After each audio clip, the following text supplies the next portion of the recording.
آلاء اللہ۔ الحمد للہ نحمده ونستعین به ونستغفره ونؤمن به ونتوکل علیہ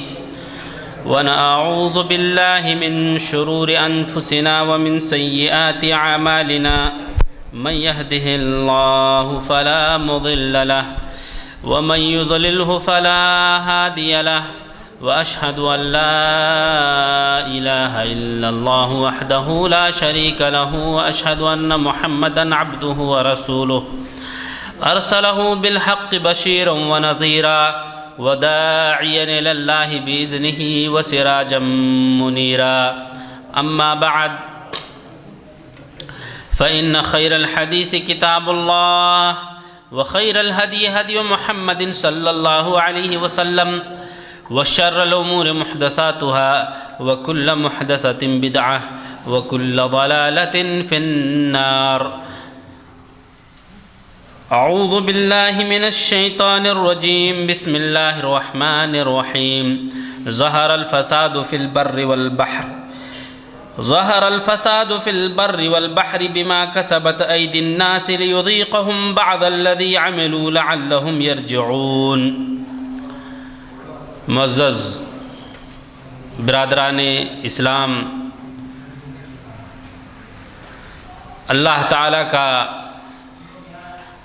شکر و احسان جس نے ہم لوگوں کو ہدایت جیسے انمول دولت سے آراستہ کیا، مذہب اسلام کے اندر ہمیں جینے کا شرف بخشا، وہ ذات جو ہم سب کا خالق، مالک، مربی اور پالنہار ہے، اس ذات کا بے شمار شکر و احسان اور درود و سلام ہو اللہ کے بھیجے ہوئے تمام پیغمبروں پر، خاص کر ہمارے آخری نبی جناب محمد رسول اللہ صلی اللہ علیہ وسلم پر۔ اور ایک بار پھر کیونکہ جس موضوع کے تحت میں آج آپ حضرات کے سامنے لب کشائی کرنا چاہتا ہوں وہ ہے اللہ تبارک و تعالیٰ کا ذکر۔ وہ اللہ تعالیٰ جس نے ہم انسانوں کو ذکر کرنے کے لیے یا ذکر کرنے پر بندگی ثابت ہونے کا اعلان کیا ہے، اور جس قابل حمد و ثنا پروردگار نے ہر انسان کے زبان پر اپنے ذکر کو جاری اور شاری کیا، وہ اللہ تعالیٰ جو قابل شکر و احسان ہے، قابل شکر ہے اپنے کیے ہوئے تمام احسانات پر، اتنے سارے احسانات جن احسانات کو ہم اور آپ شمار نہیں کر سکتے۔ اللہ تعالیٰ نے بے شمار انعام و اکرام اور فضل و احسان سے ہمیں نوازا ہے، اور مخلوق کو پیدا کیا تاکہ اس کی عبادت کی جائے، اور اس خیر و فضل کو کسی آیات میں اللہ تبارک و تعالیٰ نے واضح بھی کیا ہے کہ انسان ہم نے تمہارے اوپر کیا کیا احسانات کیے،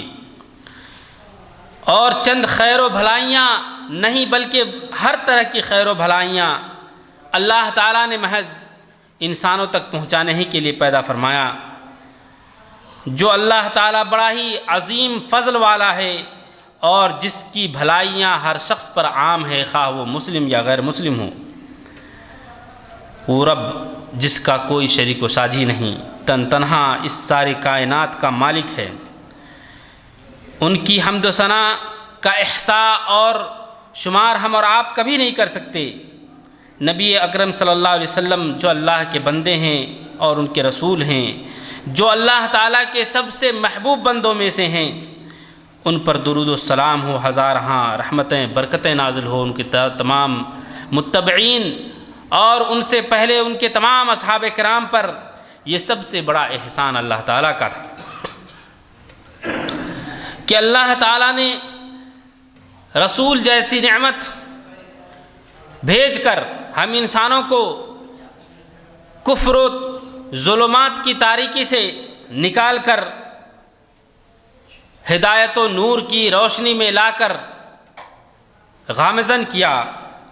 یہ سب سے زیادہ اہم ترین نعمت میں سے اللہ تعالیٰ کا نعمت ہے۔ اس لیے میرے بھائیوں،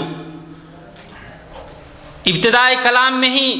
میں آپ حضرات کو یہ وصیت کرنا چاہتا ہوں، اور اس سے پہلے خود کے نفس کو وصیت کرتا ہوں اللہ تعالیٰ کی اطاعت کرنے کا، اور اللہ کے رسول صلی اللہ علیہ وسلم کی سنتوں کی اتباع کرنے کا، کیونکہ انہی چیزوں کے ذریعے سے ہمیں اور آپ کو کامیابی نصیب ہوگی، اور کسی بھی طرح کی خیر و فلاح اگر پانی ہے تو انہی دو چیزوں کی وجہ سے پانی ہے۔ معزز سامعین کرام، ہم بارہا اپنے آپ سے نہیں، خود سے بھی اور اپنے دیگر ملنے جلنے والے دوسرے بھائیوں سے احوال کو دریافت کرتے وقت کئی بار یہ پوچھتے ہیں کہ ہمیں کیا ہو گیا، کس وجہ سے بہت طرح کی مصیبتیں ہمارے سامنے آ گئیں۔ یعنی اس سے پہلے ہم لوگ بڑی ہی نعمتوں میں، بڑے ہی آشائش میں اور بہت ہی خوشکن زندگی گزار رہے تھے، لیکن آج کیا ہو گیا، ہمیں کون سی مصیبت لاحق ہو گئی کہ جس کی وجہ سے ہمارے رزقوں میں سے برکت ختم ہو گئی، رزق کی برکت چلی گئی۔ کیا وجہ ہے؟ یہ موسم بارش جو ہمارے اوپر اکثر منڈلایا کرتے تھے، اور جس کے برسنے سے ہمارے سرزمین لہلہا اٹھتی تھی، اور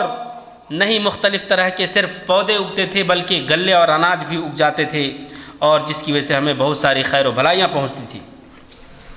ہم یہ بھی اپنے آپ سے اور اپنے بھائیوں سے یہ سوال کرتے ہیں کئی بار، کیا سبب ہے کہ یہ دل، یہ جگر، یہ کلیجہ جو کل جس کا سامنا ہم کسی اور رخ میں، کسی اور پیرائے میں، کسی اور منظر میں دیکھا کرتے تھے، یہ دل کیوں بدل گیا؟ ایک زمانہ تھا جب مہمان آتے تھے دیہاتوں میں، بہت خوشی سے ان کو سینے سے لگاتے، اور اگر نمک کی روٹی کھلاتے تو اس نمک اور روٹی میں اتنی محبت بھری ہوئی ہوتی تھی کہ انسان خوشی سے عشش کرتا تھا۔ لیکن آج اگر مہمان آتا ہے، عمدہ سے عمدہ کھانا انہیں کھلا دیا جاتا ہے، پھر دوسرے تیسرے دن آئے تو ان کو طرف دیکھتے بھی نہیں ہیں، پوچھتے بھی نہیں ہیں۔ یعنی انسان کو انسانیت کا احترام کا جو جذبہ پہلے تھا ابھی بالکل نہیں ہے۔ مہمانوں کے احترام اور ان کی مہمان نوازی کا جو ذوق و شوق تھا پہلے، وہ آج نہیں دکھتا۔ یہ دل بالکل بدل گئے ہیں۔ پہلے جس قیمت سے اور جس خوشی کے ساتھ لوگ ایک دوسرے کے گھر آتے جاتے تھے،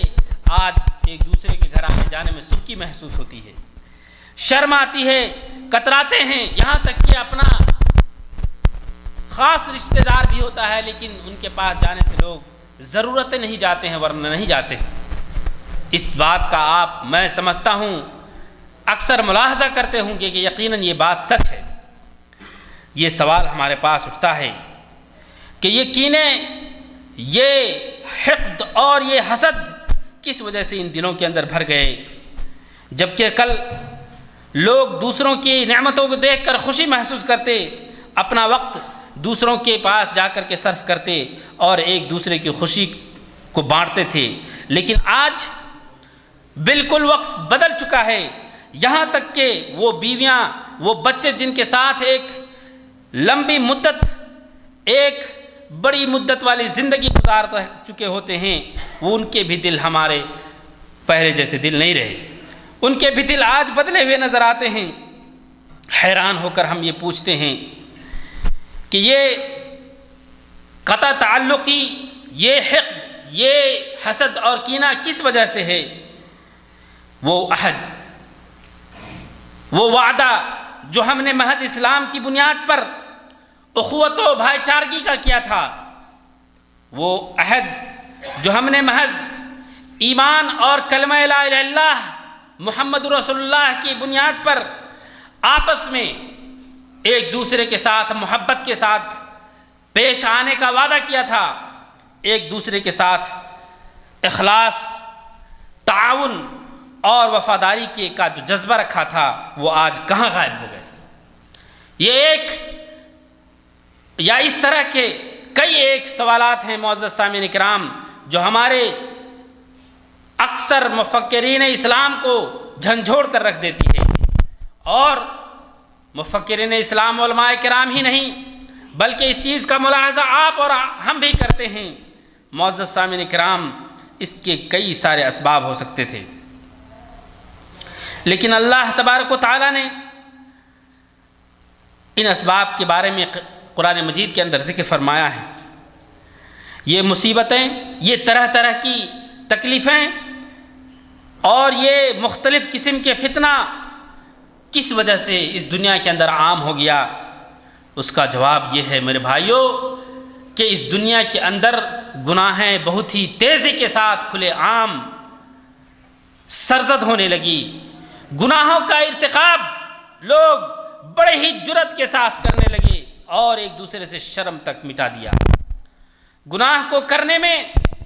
کوئی ہچک نہیں محسوس کرتے، نہ اپنے پالنہار اور خالق کا ڈر، نہیں اپنے والدین کا ڈر، نہیں استاذ کا خوف، نہیں بھائی چارگی سے، نہیں بھائی بندھو سے کسی طرح کا شرم و حیا کرتے ہیں، اور علی الاعلان ظلم کرتے ہیں، گناہ کرتے ہیں، اور ظاہری طور پر کھلے عام اللہ تعالیٰ کی نافرمانی کرتے ہیں، اور جو پروردگار غفور رحیم ہے، قابل شکر ہے، ان کی اطاعت سے گریز اور دور ہونے کی وجہ سے یہ ساری مصیبتیں آئی۔ یعنی کہ آپ کو جن سوالات کے اوپر میں نے نقطہ اٹھایا یا سوالات اٹھائے ان کا جواب آپ کو مل گیا، لیکن اللہ تعالیٰ نے ان گناہوں کے سلسلے میں بھی قرآن مجید کے اندر ذکر فرمایا، آپ انہیں بھی سنیں۔ اللہ تعالیٰ نے فرمایا ظہر الفساد فی البر والبحر، کہ فساد، ظلم زمین، خشکی اور سمندر، پانی ہر جگہ پھیل چکا ہے۔ یہی علامت ہے قرب قیامت کی، پہلے ایسا نہیں تھا، لیکن یہ جو آپ ظلم و فتنہ دیکھ رہے ہیں، یہ ظلم صرف خشکی پر نہیں، سمندروں میں بھی جا کر کے پھیل چکا ہے۔ کئی تعبیر ہیں ان کے۔ یہ جو سوانامی آیا آپ کے سامنے میں، آپ کی نگاہوں نے مشاہدہ کیا ہوگا ٹیلی ویژن پر، لوگ اپنے گھروں میں تو برائیاں کرتے ہی ہیں، لیکن پارکوں میں، کھیتوں میں اور تو اور سمندروں کے بیچ پر، سمندروں کے کنارے پانی میں گھس گھس کر کے انہوں نے برائیاں کی۔ اسی وجہ سے اللہ تبارک و تعالیٰ نے تھوڑی سی جھلک ایک سیلاب کی شکل میں، طوفان کی شکل میں لایا، اور انہیں یہ سبق سکھلانے کے لیے کہ تاکہ اس کا مزہ چکھیں، جس بات کی وضاحت اللہ نے خود کیا، ظہر الفساد فی البر والبحر، اس دنیا کے اندر سرزمین اور خشکی اور تری دونوں جگہ جو فساد آیا، کیوں؟ بما کسبت ایدی الناس، لوگوں کے ہاتھوں کے کرتوت کی وجہ سے، لوگوں کے اپنے کرتوت، اپنے گناہوں کی وجہ سے یہ فساد پیدا ہوا۔ یہ زلزلہ دیکھ رہے ہیں، یہ بھی فساد ہمارے لیے فتنہ ہے، غرق ہو جاتے ہیں، ڈوب جاتے ہیں۔ طوفان، آندھی، بارش کا نہیں برسنا وغیرہ وغیرہ، یہ ساری چیزیں ہیں میرے بھائیوں بما کسبت ایدی الناس، لوگوں کے کرتوت کی وجہ سے۔ لیذیقہم بعض الذی عملوا، اللہ تعالیٰ انہیں ان کے بعض کرتوتوں کا مزہ اس دنیا کے اندر چکھانا چاہتا ہے، بعض کرتوتوں کا، ہر ایک کا نہیں، ان کی سزا بالکل پوری نہیں ہو جاتی یہاں پر۔ لعلہم یرجعون، شاید کہ وہ اپنے ان گناہوں سے توبہ کریں، لوٹیں، اور جہاں جہاں بھی یہ مصیبت، ان مصیبتوں کا سامنا کیا لوگوں نے یا دیکھا اور عذاب کی شکل میں محسوس کیا، انہوں نے توبہ کیا، اور بہت سارے لوگ اللہ کی رسی کو تھامنے پر مجبور ہوئے، توبہ کیا انہوں نے، لیکن یہ عدد میرے بھائیوں بہت ہی کم ہے ایسے لوگوں کی، اور ایسے عذاب سے اللہ تعالیٰ محض اس لیے دوچار کرتا ہے تاکہ وہ اپنے اعمال جو ان کے فاسد ہو چکے ہیں اس کو درست کریں، اور اپنے احوال کی اصلاح کریں، اپنے معاملات کو درست کریں، اور اللہ کی طرف اعمال صالحہ کے ساتھ سچے توبہ اور نیک اعمال کے ذریعہ اللہ تبارک و تعالیٰ کی طرف لوٹ جائیں۔ میرے بھائیوں، سب سے بڑی چیز جو انسان کو اللہ تبارک و تعالیٰ کے قریب کرتی ہے، اپنے پروردگار کو قریب جو مسلمان کو کرتی ہے، وہ یہ ہے کہ اللہ تعالیٰ کی نافرمانی کو چھوڑ دے اور اللہ تعالیٰ کے نافرمانی جو ہے ان سے بالکل گریز کرے اور ہر وقت ہر حال میں اللہ تعالیٰ کا ذکر کرے۔ گویا کہ دو بات ہمارے سامنے آئی کہ انسان اپنے اور گناہوں کے بیچ کوئی پردہ حائل کرنا چاہتا ہے، حاجز بنانا چاہتا ہے، ایک بارڈر بنانا چاہتا ہے، اللہ اور اس کے نافرمانی کے درمیان، اپنے اور اللہ کی نافرمانی کے بیچ کوئی دیوار قائم کرنا چاہتا ہے، تو وہ یہ ہے کہ انسان اللہ تعالیٰ کا کیا کثرت سے ذکر کرے۔ یعنی حل یہ ہے ہمارے اور آپ کے لیے کہ کوئی بھی انسان اللہ تبارک و تعالیٰ اور خود کے بیچ نافرمانی نہ ہو اللہ تعالیٰ کی، اس کے روکنے کا اگر ہتھیار کچھ ہے تو وہ یہ ہے کہ وہ اللہ تبارک و تعالیٰ کا ہر وقت ذکر و اذکار کرتا رہے، کیونکہ اللہ تعالیٰ نے فرمایا یا ایھا الذین آمنوا اذکروا اللہ ذکرا کثیرا، کہ مومنو تم اللہ کا خوب زیادہ ذکر کرو، وسبحوہ بکرۃ واصیلا، اور صبح و شام اللہ تعالیٰ کی تسبیح بیان کرو، کونوا من اولی الالباب الذین یذکرون اللہ قیاما وقعودا وعلی جنوبہم، اور اللہ کے بندو ان عقل مند لوگوں میں سے بن جاؤ جو اللہ تعالیٰ کا ذکر سوتے بیٹھتے جاگتے اور ہر پہلو تہی کرتے وقت کر رہے ہوتے ہیں۔ کونوا من الذین آمنوا وتطمئن قلوبہم بذکر اللہ، ایسے لوگوں میں سے بن جاؤ جو لوگ ایمان لاتے ہیں اور محسوس کرتے ہیں کہ یقیناً اللہ کے ذکر سے دل کو اطمینان ملتا ہے۔ الا بذکر اللہ تطمئن القلوب، خبردار معلوم بھی ہونا چاہیے تمہیں کہ اگر دل کو اطمینان ملنا ہے تو وہ اللہ کے ذکر سے ہی ملے گا۔ اللہ کے بندو، یہ اللہ تعالیٰ کا ذکر یہ کوئی بہت مشکل چیز نہیں ہے، بہت ہی آسان ہے، جس ذکر کے کرنے میں نہ کسی مال و دولت کا خرچ کرنا مقصود کرنا ہوتا ہے اور نہ ہی کسی طرح کی کوئی بڑی محنت اور مشقت کا اس میں صرف ہے، لیکن ذکر و اذکار ہو سکتا ہے یا اس کی ضرورت ہے تو وہ ایک زندہ دل کی ضرورت ہے۔ ذکر و اذکار کے لیے ایک زندہ دل کی ضرورت ہے، مردہ دل کبھی بھی اللہ تعالیٰ کے ذکر و اذکار میں نہیں رہے گا، لیکن جو اللہ پر ایمان رکھتا ہے اور اس کا سینہ، اس کا کلیجہ زندہ ہے، اس کا دل زندہ ہے، ایسے ہی دل اللہ تعالیٰ کے ذکر و اذکار میں لگے رہتے ہیں۔ جس کی عقل بصیرت والی، جس کی دانشوری دور اندیشی والی ہے، انہی سے یہ ذکر و اذکار صادر ہوتا ہے، انہی سے وہ ذکر جو اللہ تبارک و تعالیٰ کو مقصود ہے وہ ذکر وجود میں آتا ہے۔ معزز سامعین کرام، معلوم ہونا چاہیے کہ اس ذکر کا شان بہت ہی عظیم ہے، جس کا اثر بھی بہت ہی بڑا ہے، اور اس ذکر کو ہر چھوٹا بڑا آسانی سے کر سکتا ہے، ہر غریب و فقیر، ہر مالدار کر سکتا ہے، اور یہاں تک کہ ذکر کی فضیلت میں آپ کو معلوم ہونا چاہیے کہ یہ جہاد فی سبیل اللہ کے مقابل اجر و ثواب کے مستحق کرتا ہے، کیونکہ اللہ کے رسول صلی اللہ علیہ وسلم نے فرمایا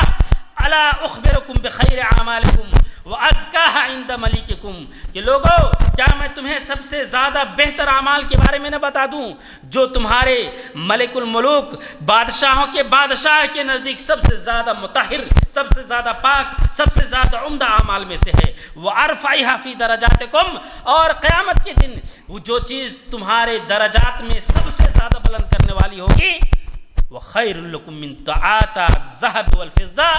یہاں تک کہ سونے چاندی بھی تمہیں عطا کیا جائے اس سے بھی زیادہ عمدہ بات ہے۔ کیا میں وہ تمہیں نہ بتاؤں؟ کیا میں تمہیں نہ بتاؤں جو اس بات سے بھی بہتر ہے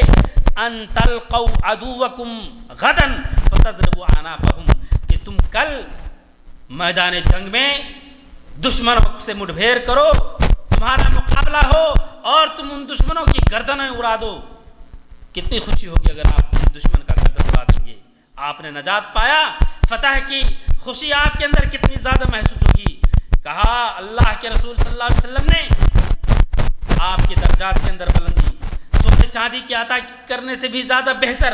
اور دشمنوں پر غلبہ پانے سے بھی بہتر بات کیا میں تمہیں اس کے بارے میں نہ بتاؤں؟ قالوا بلا یا رسول اللہ، صحابہ کرام نے کہا کیوں نہیں اللہ کے رسول صلی اللہ علیہ وسلم؟ قال ذکر اللہ،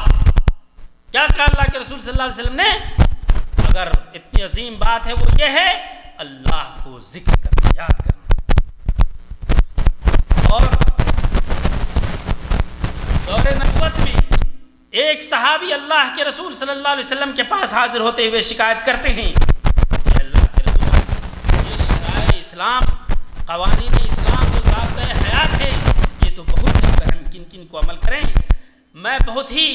محنت و مشقت کرنے والا آدمی ہوں، میں فرائض کو صرف انجام دے لے جاتا ہوں، باقی بہت سارے قوانین ہیں جو شاید مجھے خوف ہے کہیں چھوٹ نہ جائے، کوئی آسان بات، کوئی ایسی بات مجھے بتا دیجئے جس کو میں کر لوں وہ مجھے جنت میں پہنچا دے۔ آپ صلی اللہ علیہ وسلم نے فرمایا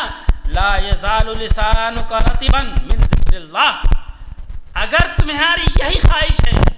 کہ تم آسانی سے جنت کے اندر پہنچو تو ہمیشہ تم اپنی زبان کو تر و تازہ رکھو اللہ تعالیٰ کے ذکر و اذکار سے۔ اور اللہ کے بندو، اللہ کا ذکر، اللہ کے ذکر کا فائدہ وہی لوگ محسوس کرتے ہیں جو اللہ کا ذکر و اذکار کرتے ہیں۔ ذکر کرنے والے ہی محسوس کرتے ہیں کہ ذکر سے کیا فائدے ہیں، اور جو لوگ اس ذکر کو پہچانتے ہیں اسی کو اس مزہ کو چکھتے ہیں۔ اور ابن قیم رحمۃ اللہ علیہ نے دو خاص فائدے ذکر کیے ہیں۔ ایک یہ کہ ہمیشہ ذکر کرنا اپنے پروردگار کا، یہ انسان کو محفوظ رکھتا ہے بھلانے سے، اس بات سے کہ اس بندے کے لیے کوئی بدبختی لاحق ہو یا اس کے معاش میں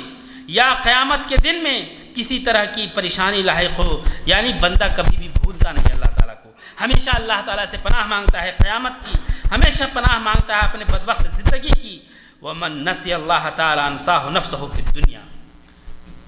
جو اللہ تعالیٰ کو بھلا دیا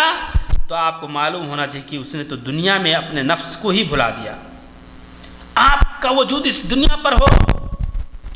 آپ اس دھرتی پر سانس لے رہے ہو اور پھر بھی آپ کو معلوم نہیں کہ آپ جی رہے ہو۔ اللہ کا بھولنا گویا کہ آپ نے اپنے آپ کو بھلا دیا، آپ مردہ ہیں، آپ نے خود کو بھلا دیا، اور یہ بھی بھلا دیا کہ کل آخرت میں آپ کو عذاب سے بھی دوچار ہونا پڑے گا۔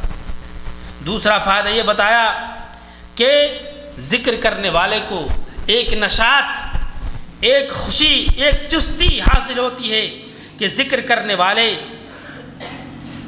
کسی بھی کام کو بڑے ہی تیزی اور تندہی کے ساتھ، بڑے ہی شوق و لگن کے ساتھ کر سکتے ہیں۔ اور ذکر کرنے والے وہ لوگ جو ذکر سے دور ہیں انہیں یہ سوچنا چاہیے، انہیں یہ گمان نہیں کرنا چاہیے کہ شاید یہ ہمارے وقت کو ضائع کرنے والا ہے۔ معلوم ہونا چاہیے کہ یہ زندہ دلی کا ثبوت ہے، یہ نفس کو اطمینان اور خیال کو آرام پہنچانے کا باعث اور سبب ہے، تو کتنا ہی زیادہ بہتر توشہ ہے، کتنا ہی بہتر سرمایہ اور دولت ہے ذکر کرنے والے کے لیے وہ ذکر جس ذکر کی وجہ سے قیامت کے دن ان کے درجات بلند ہوں گے۔ کتنا ہی بہتر ہے یہ سرمایہ، یہ دولت اور یہ نعمت ذکر کہ ذکر کرنے والے کے لیے قیامت کے دن جس دن وعدہ کیا گیا ہے لوٹنے کا، کتنا ہی بہتر توشہ ہوگا، کتنا ہی بہتر دولت ہوگی۔ یعنی یہ ذکر سب سے بہتر دولت میں سے، سب سے بہتر نیکیوں میں سے نیکی قیامت کے دن ثابت ہوگی۔ اور اللہ نے فرمایا الا بذکر اللہ تطمئن القلوب، ذکر ہی کے ذریعے دل کو اطمینان ملے گا۔ جو آپ نے فضائل اکبر کے بارے میں سنا قیامت کے دن، بڑے گھبراہٹ کا عالم ہوگا۔ یہ ذکر ہی ہے کہ جن لوگوں نے اپنے آپ کو متعود کیا ہے اللہ کے ذکر و اذکار کرنے میں، وہ یقیناً اس فضائل اکبر کے دن بھی راحت پہنچ پائیں گے۔ معزز سامعین کرام، کافی ہے ہمارے لیے ذکر کے فائدے کے لیے جاننا کہ یہ حاجز ہے، یہ پردہ ہے حق و باطل کے درمیان، کہ کوئی بھی بندہ اللہ تبارک و تعالیٰ کا ذکر کرنے والا، سچا ذکر کرنے والا ہو تو باطل کام سے، باطل قول سے وہ ہمیشہ پرہیز کرتا ہے اور دوسروں پر ظلم کرنے سے بچتا ہے۔ اور جب کبھی بھی آپ کوئی اچھی چیز دیکھیں، کسی کے لخت جگر کو دیکھیں، کسی کی خوبصورت بلڈنگ کو دیکھیں، کسی نعمت کو پر نظر پڑے تو آپ کے زبان سے فوراً نکلتا ہے ماشاء اللہ تبارک اللہ۔ یہ ہے ذکر کرنے والے کی عادت، یعنی ذکر کرنے والا کبھی اپنے دل کے اندر کینہ اور بغض کو نہیں سرایت کرنے دیتا۔ فوراً اللہ تعالیٰ کا خوب ذکر و اذکار کرو، شاید کہ تم کامیاب ہو جاؤ گے۔ یہ ہمیں جنگ کے وقت ذکر کرنے کے لیے سکھلایا۔ مختلف طرح کا ذکر آپ کر سکتے ہیں۔ نماز کے بعد ہمیں وصیت کیا ہے ہمارے پروردگار نے کہ ہم اللہ تعالیٰ کا ذکر کریں؟ فرمایا اللہ تعالیٰ نے فَإِذَا قَضَيْتُمُ الصَّلَاةَ فَاذْكُرُوا اللَّهَ قِيَامًا وَقُعُودًا عَلَىٰ جُنُوبِكُمْ، کہ جب تم نماز پوری کر لو پھر اپنے گھر کو پلٹو تو بیٹھتے وقت، اٹھتے وقت، سوتے وقت، پہلو تہ کرتے وقت ہمیشہ اللہ تعالیٰ کا ذکر کرو۔ اور جمعہ کی نماز جب تم ادا کر لے جاؤ، جمعہ کے دن سب سے زیادہ فضیلت کو طلب کرنا چاہیے۔ جب جمعہ کے دن تمہیں فضیلتوں کی باتیں اپنے اے اللہ کہ تو مجھے اپنے فضل سے جنت نصیب فرما، یہ ساری دعائیں اگر کر چکے ہو اور اپنے کاموں میں پلٹو، فاذکروا اللہ قیاما وقعودا واذکروا اللہ کثیرا لعلکم تفلحون۔ سورہ جمعہ میں اللہ نے فرمایا کہ جمعہ کے دن بھی جب اللہ کا ذکر و اذکار فضل کی باتیں کر کے لوٹو تو تم خوب زیادہ اللہ کا ذکر کرو، شاید کہ تم کامیاب ہو جاؤ گے۔ اور معلوم ہونا چاہیے میرے بھائیوں کہ حج اسی طریقے سے روزے سب کے سب مبنی اور بنیاد رکھی گئی ہے ذکر و اذکار پر۔ پورے کے پورے حج میں آپ دیکھیں ذکر و اذکار ہی کے ساتھ سارے کام کو پورا کیا جاتا ہے۔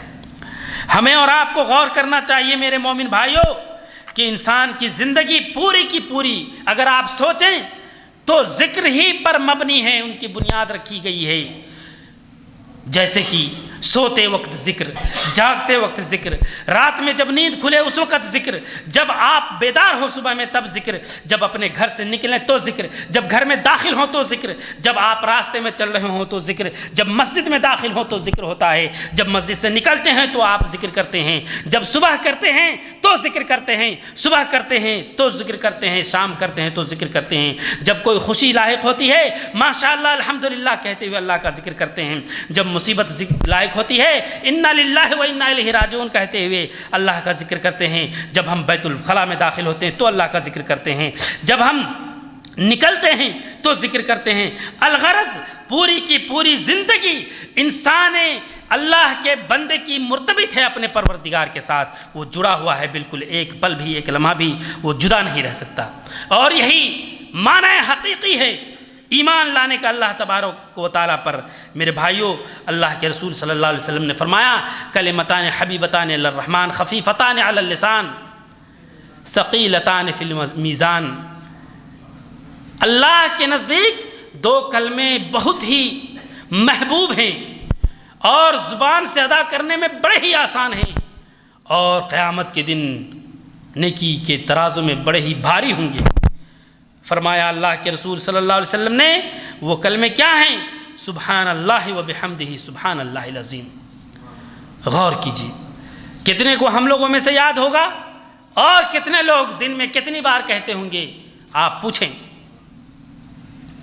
حضرت موسیٰ علیہ السلام نے اللہ تعالیٰ سے کہا کہ اللہ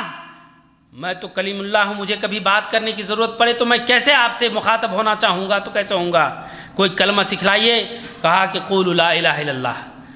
حضرت موسیٰ نے کہا اے اللہ یہ تو وہ کلمہ ہے جو سب لوگ کہتے ہیں، مجھے کوئی دوسرا کلمہ کوئی اچھا سنائیے، سکھلائیے جو آپ نے کسی کو مطلع نہ کیا ہو۔ کہا موسیٰ یہ وہ کلمہ ہے کہ سارے آسمان و زمین کو ایک پلڑے میں اور لا الہ الا اللہ کو ایک پلڑے میں رکھ دو تو یہ لا الہ الا اللہ بھاری پڑے گا۔ یہ معمولی سا کلمہ لا الہ الا اللہ ہے جس کے ذریعے آپ بڑے بڑے دنیا کے مشاکل اور گتھیوں کو سلجھا سکتے ہیں، چاہے وہ آسیب فریب جادوگری یا آپسی معاملات کا کیوں نہ ہو، چاہے وہ اقتصادی معاملہ ہو، ثقافتی معاملہ ہو، تعلیمی معاملہ ہو، کسی بحران کا مسئلہ ہو یا کسی قوم و امت کے درمیان افتراق کا مسئلہ ہو، ہر معاملے کو اس لا الہ الا اللہ کے ذریعے آپ سلجھا سکتے ہیں۔ نمبر ایک یہ یقین رکھتے ہوئے کہ یقیناً یہ لا الہ الا اللہ وہ کلمہ ہے جس کے بارے میں اللہ تعالیٰ نے حضرت موسیٰ کو کہا کہ زمین و آسمان کو ایک پلے میں رکھو اور لا الہ الا اللہ کو ایک پلے میں رکھو، یہ بھاری ہوگا۔ تو آپ کو ہمیں یقین ہونا چاہیے کہ اس سے عظیم کلمہ ہو ہی نہیں سکتا، اور اسی کلمے کی رسالت، اسی کلمے کو ساری دنیا میں پہنچانے کے لیے 1,24,000 پیغمبروں کو اسی کی وصیت اللہ تعالیٰ نے کر کے بھیجا، اور پہلا کلمہ ان کے زبان سے جاری کروایا اور اعلان کرنے کے لیے کہا، دنیا میں تو صرف وہ یہی کلمہ تھا۔ اور اسی کلمے کی وجہ سے معزز سامعین کرام، ہم اور آپ مسلمان ہیں۔ یہ وہ شہادت کا کلمہ ہے جس کے کہنے کی وجہ سے انسان حق و باطل کے درمیان بالکل پردہ کھڑا کر دیتا ہے اور باطل سے بالکل منہ موڑ کر کے حق کے ساتھ جڑ جاتا ہے۔ یہ وہ کلمہ ہے جس کلمے کو اگر آپ صدق دل سے کہیں تو اللہ تعالیٰ کے وجود کے ساتھ کوئی باطل طاقت سامنے کھڑی نہیں ہو سکتی ہے۔ اگر آپ کو ڈر ہے، آپ ان پڑھ ہیں، تھوڑے پڑھے لکھے ہیں، کسی بیابان صحرا میں جنگل میں جا رہے ہیں، آپ کو شیطان کا بھوت کا خیال آیا، لا الہ الا اللہ محمد رسول اللہ پڑھیے، اپنے سینے میں پھونکیے، وہ طاقت ملے گی کہ آپ اس کا اندازہ نہیں کر سکتے۔ اگر ہمارے اور آپ کے درمیان یہ افتراق، یہ انشقاق، یہ ناچاکی اور آپس میں اختلاف کا مسئلہ جو چھڑا ہوا ہے، فرقہ بندی اور فرقہ واریت کا بول بالا پوری دنیا میں جو چھایا ہوا ہے، کبھی کسی ذات کے نام پر، کبھی کسی مسلک کے نام پر، کبھی کسی کے تقلید کے اندھی تقلید کی وجہ سے، معزز سامعین کرام، اگر دنیا ملنا چاہے اور ایک پلیٹ فارم پر کھڑا ہونا چاہے اور چاہے کہ ہم سب کو ایک اللہ تعالیٰ جس کا کلمہ صرف اور صرف ایک لا الہ الا اللہ ہے، وہ مسلک والا بھی وہی کلمہ پڑھتا، وہ مسلک والا بھی وہی کلمہ پڑھتا، یہ ذات وہ ذات سارے کے سارے کے زبان سے صرف اور صرف لا الہ الا اللہ نکلتا ہے، پھر فرق کس چیز کا؟ اگر چاہ لے کہ اس کلمے کی بنیاد پر ہمارے درمیان اتفاق ہو، یقیناً اتفاق ہو سکتا ہے کہ ہر کلمہ گو اللہ تعالیٰ کا پجاری، اللہ کا بندہ ہے، اور اللہ کے بندے کو یہ اللہ کے رسول نے وصیت کی ہے کہ ایک دوسرے کے درمیان سوائے محبت اور بھائی چارگی کے پیش آنا یہ نفاق اور کفر کی علامت ہے۔ معزز سامعین کرام، یہ مت سوچیں آپ کہ سبحان اللہ و بحمدہ سبحان اللہ العظیم یہ تو معمولی کلمہ ہے۔ ارے اللہ کے رسول نے پہلے کہہ دیا کہ زبان پر بڑے ہلکے ہیں لیکن میزان میں بڑے بھاری ہیں، اور اس سے بھی بھاری کلمہ لا الہ الا اللہ ہے۔ آپ کسی سے اگر حجت قائم کرنا چاہتے ہو اور کوئی آپ کو مسجد سے نکال دے، یا کبھی آپ کو شادی بیاہ سے روک دے، یا کبھی کسی طرح کی پابندی آپ کے درمیان حائل کرے، آپ سنائیں کہ تم مسلمان ہو اگر سچے تو اس لا الہ الا اللہ کو پڑھو اور اس کا ترجمہ کرو، میں اسی آقا کو مانتا ہوں، اسی رب کو مانتا ہوں، اسی کو خالق مانتا ہوں جس کو تم مانتے ہو، اور ہمارے اور تمہارے وجود کا کیا حقیقت ہے، تم بھی مٹی سے بنے ہو، میں بھی مٹی سے بنا ہوں، تم بھی کل فنا ہوگے، ہمیں بھی کل فنا ہونا ہے، پھر تمہیں اس بات کی اکڑ کیوں ہے کہ تم کسی ذات برادری سے تعلق رکھتے ہو یا تم فلاں مسلک سے تعلق رکھتے ہو؟ اگر اتباع کرنی ہے، مانوی اتباع دینی عقائدی، تو وہ اللہ تعالیٰ کا عقیدہ جو قرآن مجید کے اندر موجود ہے۔ اگر اتباع کرنی ہے کسی انسان کی تو مکلف کیا ہے؟ اللہ تعالیٰ نے تمہیں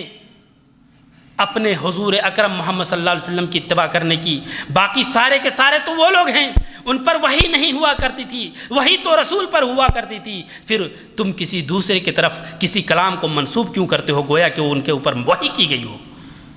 ہر ایک کا کلام اس کے نفس کی طرف سے ہے، عین ممکن ہے کہ وہ اس کے اجتہاد کی وجہ سے ہو سکتا ہے، اور اس اجتہاد میں وہ مخطی اور مصیب دونوں ہو سکتا ہے، اس کا کلام شیطانی کلام بھی ہو سکتا ہے، ممکن ہے انسانی کلام بھی ہو سکتا ہے، ممکن ہے توفیق باری تعالیٰ کی وجہ سے بھی ہوگا، ممکن ہے بہت ساری چیزیں ممکنات ہیں، لیکن ایک ہی اس کائنات کے اندر قائد اعلیٰ ہیں جس کی قیادت میں رہ کر کے مسلمانوں نے عزت محسوس کی اور اتحاد و اتفاق کا نمونہ قائم کیا، وہ صرف اور صرف وہی انسان ہیں جنہیں اللہ تبارک و تعالیٰ نے سب سے معظم اور مکرم بنایا ہے، وہ امام الانبیاء ہیں۔ اگر بات ماننی ہے تو اس امام الانبیاء کی مانو۔ معزز سامعین کرام، حضور اکرم صلی اللہ علیہ وسلم نے فرمایا، من قال لا الہ الا اللہ وحدہ لا شریک لہ لہ الملک ولہ الحمد وہو علی کل شیء قدیر 100 مرہ، جس شخص نے بھی اس بات کو کہا کہ نہیں ہے کوئی معبود برحق، غور کیجیے گا، مگر صرف ایک اللہ، اور وہ تنہا ہر ایک چیز کا مالک ہے، اس کا کوئی شریک نہیں، اسی کے لیے بادشاہت ہے اور اسی کے لیے حمد و ثنا ہے، کسی کی نہیں، کسی امام کی نہیں، کسی پیر کی نہیں، وَلَهُ الْحَمْدُ، یہ کلمہ وہ کلمہ ہے جس کو نہ صرف ہمارے نبی نے بلکہ سارے انبیاء کرام نے اول وقت سے لے کر کے آخر وقت تک اس کلمے کو کہا، لا الہ الا اللہ وحدہ لا شریک لہ لہ الملک۔ بادشاہت کا مطلب ہوتا ہے کہ ہر چیز کا مالک، ہر قوت، ہر نعمت، ہر دولت، ہر سرمایہ، ہر وہ چیز، یہاں تک کہ جو ہم کپڑے پہنے ہیں ہمارے جسم کے اندر ہے، سب کا مالک وہ ہے، لہ الملک ولہ الحمد۔ اور ان ساری چیزوں پر اگر کسی کی تعریف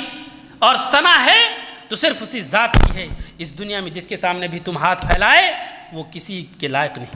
وہ حمد و ثنا کے لائق نہیں۔ یہ تعلیم روز اول سے سکھلایا گیا اور آج تک، پھر کہاں ہے یہ انسان جو بھٹک پڑتا ہے اور راہ حقیقی کو چھوڑ کر کے اللہ کی حمد و ثنا کرنے کے بجائے، اس کو مالک حقیقی سمجھانے کے بجائے کسی اور کے در پر جا جھکتا ہے۔ وَهُوَ عَلَى كُلِّ شَيْءٍ قَدِيرٌ۔ اور بار بار انبیاء کرام نے اس بات کو ہمارے اور آپ کے دلوں کے اندر پیوست کرانا چاہا کہ وہی رب ہر چیز پر قادر ہے۔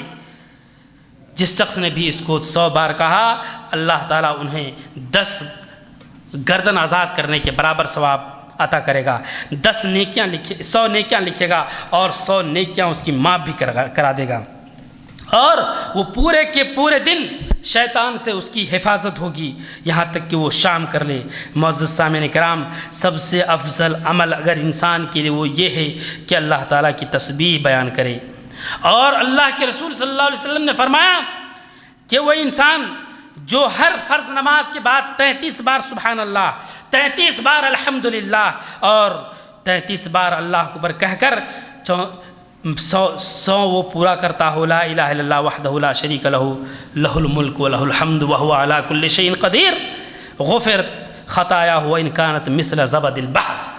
اس کی گناہیں چاہے سمندر کے جھاگ کے برابر کیوں نہ ہو اللہ تعالیٰ معاف فرما دیتا ہے۔ اور ابو موسیٰ رضی اللہ تعالیٰ عنہ سے روایت ہے کہ یہ اللہ کے رسول نے فرمایا کہ کیا میں تمہیں جنت کی خزانے میں سے خزانے کے بارے میں علم نہ دوں؟ کہا کہ کیوں نہیں اللہ کے رسول؟ کہا کہ تم کہا کرو، کیا کہا کرو، لا حول ولا قوت الا باللہ۔ اور اللہ کے رسول صلی اللہ علیہ وسلم نے فرمایا کہ جو لوگ اللہ کو ذکر کرتے ہیں اور جو لوگ ذکر نہیں کرتے ہیں ان کی مثال زندہ اور مردہ لاش کی طرح ہے۔ جس گھر میں اللہ کا ذکر ہو رہا ہو اور جس گھر میں اللہ کا ذکر نہ کیا جا رہا ہو، بالکل اس کی مثال مردے اور زندے کی طرح ہے۔ معزز کرام، اللہ تبارک و تعالیٰ سے دعا ہے کہ اللہ تعالیٰ ہمارے دل کو ذکر و اذکار کرنے والا، ہمارے زبان کو ذکر و اذکار کرنے والا بنائے۔ ہمارے تمام حاجتوں میں ہمیں فکر ہو کہ اللہ تعالیٰ کا ذکر ہم کر رہے ہیں کہ نہیں کر رہے ہیں، اللہ سے ہم مانگ رہے ہیں کہ نہیں کر رہے ہیں۔ ہم اپنے گناہوں کی طلب اگر کرنا چاہیں تو اللہ تبارک و تعالیٰ سے ہم ذکر کرتے ہوئے، ان کی حمد و ثنا کرتے ہوئے اپنے گناہوں کا توبہ کریں۔ اور اگر ہمیں اپنے درجات کی بلندی کی خواہش ہو تو ہمیں اللہ تبارک و تعالیٰ کے لیے ذکر کرنا چاہیے۔ خوشخبری ہے ان لوگوں کے لیے جن کے صحیفہ، جن کے نام اعمال قیامت کے دن بھرے ہوں گے استغفار سے اور ذکر و اذکار سے۔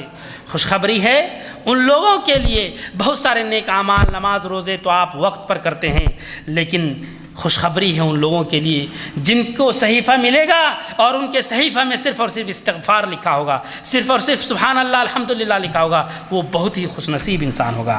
مبارکبادی ہے ان کے لیے جنہوں نے اپنا نظام زندگی اللہ تعالیٰ کے